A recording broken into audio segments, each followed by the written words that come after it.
ফিনিক ভাইয়া আপনি সিগারেট খাচ্ছেন? তো কি হয়েছে তোর? ভাইয়া জানেন না আপনি ইসলামের জন্য সিগারেট খাওয়া হারাম এবং কি আপনাদের শরীরের ক্ষয়ক্ষতি হবে। যা বেটা, মানুষের কথা তুই কি হয়ে যাও? আরে মানুষ ভালো কথাগুলো এখন দোষ।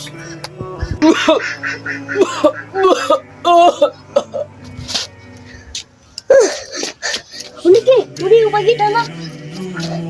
কেউ আছেন বাঁচান, কেউ আছেন? না না আমাকে এখান থেকে শুনতে হবে। ওনাকে তো হাসপাতালে দিয়ে এসেছি, যাই আমি এখন বাড়িতে আমার দিদিও যাচ্ছি।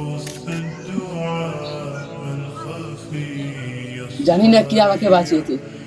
তুই যদি না থাকতো তাহলে আমি মনে হয় বেঁচে থাকতে পারতাম না। তোমাকে যদি আজ পাইতাম তাহলে আমার কত ভালো হতো, কত খুশি হতাম আমি।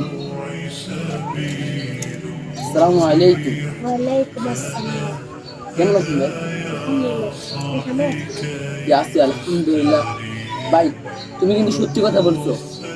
সিগারেট খেলে যেমন নিজের শরীরের ক্ষতি হয়, তেমনই অনেক পাপ হয়। মহান আল্লাহ তাআলা আমাকে বাঁচিয়ে দিই। দেখ ভাই, তোমাকে আমি কিভাবে ধন্যবাদ দিব কিছু বলার নেই। আসলে ভাই, কিন্তু আমারও অনেক পাপ হয়েছে ভাই। আমি চাই না আর পাপ করতে। হে আল্লাহ, আমাদের সবাইকে এই খারাপ কাজ থেকে দূরে রাখুন এবং আপনার ইবাদত করে তৌফিক দেন। সবাইকে হিদায়াত দান করুন। আমিন। ينشط ذاك السقيم العليل وقد كان